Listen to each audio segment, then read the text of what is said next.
Salut, c'est Guillaume des Pires Chauffeurs québécois. Vous écoutez Radio Anonyme. C'est la radio qui brise l'anonymat.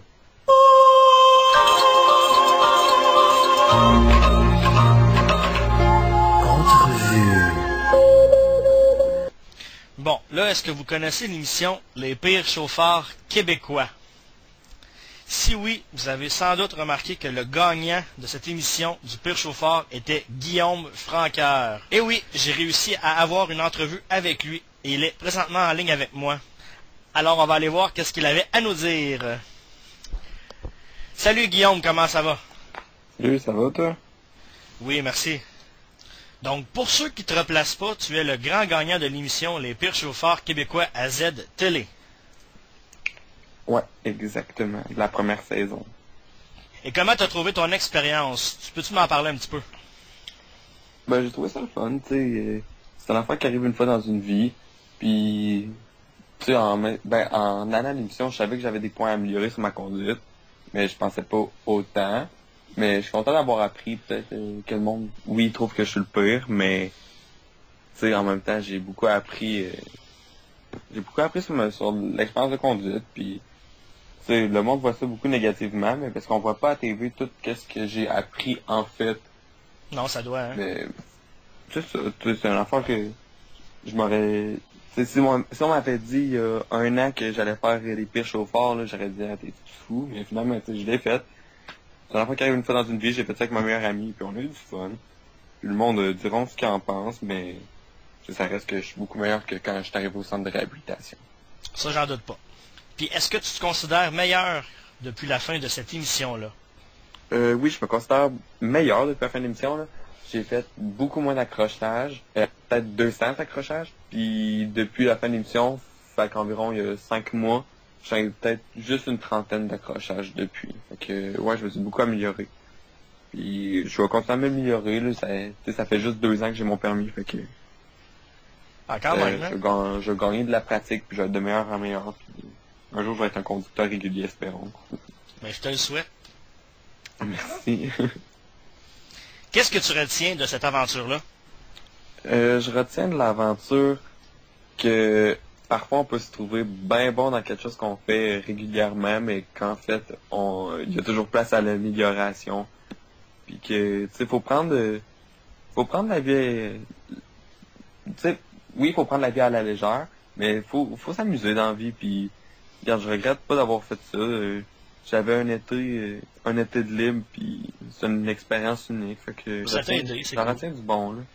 Des leçons que j'ai appris avec la conduite, mais je retiens aussi des leçons plus en tant qu'être humain, là. C'est des affaires qui arrivent rien qu'une fois dans une vie, puis cette expérience-là. Ben, tant mieux. Donc, selon toi, l'autre personne qui aurait pu gagner le fameux trophée, tu penses que ça serait qui? T'as-tu le droit de me dire ça?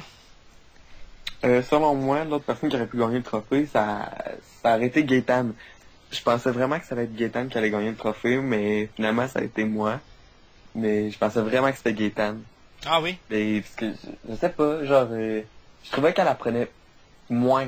Tu sais, genre, oui, on apprenait tout le monde, mais, je sais pas, genre, parce qu'on voyait pas les épreuves des autres. On voyait pas les épreuves des autres, fait que je savais pas trop si ça s'améliorait ou non.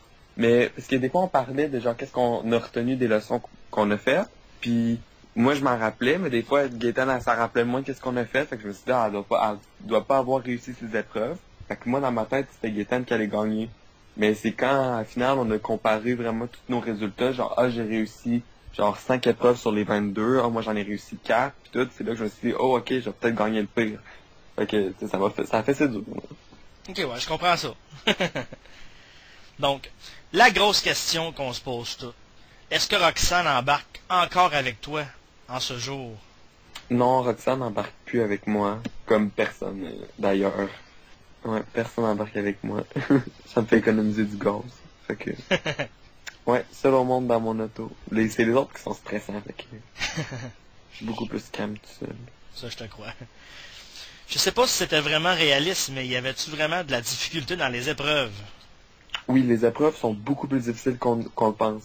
Moi, j'avais jamais écouté l'émission des Pires Chauffeurs canadiens avant de me rendre aux Pires Chauffeurs québécois. OK. Puis, en écoutant l'émission, je regardais les épreuves que moi je faisais, puis j'étais genre, mon Dieu, j'étais dans mes poches, ça a l'air full facile. Mais quand tu le fais, on dirait que tu perds tous tes moyens. tu sais, t'as le cours avant, mais tu t'en rappelles plus vraiment, t'es stressé, puis en même temps, t'as les caméras partout, fait que c'est une autre source de stress. Fait que tu perds tous tes moyens, puis même les épreuves qui ont l'air les plus banales sont vraiment difficiles. Puis, tu sais, c'est vraiment pas ce qu'on pense. J'ai écouté des émissions après, puis non, le vivre puis le voir, c'est pas le même monde, vraiment. Ah ouais. T'as des épreuves que le monde dit ah ça a l'air super facile, mais en même temps t'as des épreuves que honnêtement genre aucun conducteur régulier serait capable de faire. Là. On a fait un bang. 100% de la population est pas capable de faire un bang contrôlé ou faire de la drift là. Fait que tu sais t'as des épreuves que oui on l'air peut-être plus faciles, mais t'en as qui sont vraiment difficiles puis que honnêtement presque personne serait capable de réussir. OK. Puis, est-ce que monsieur et madame tout le monde, tu penses qu'ils seraient capables en général de faire ces épreuves-là? Non, honnêtement, monsieur, madame, tout le monde serait pas capable de faire la bonne majorité des épreuves qu'on a faites. Puis, par la bonne majorité, je veux dire un bon 60% facile.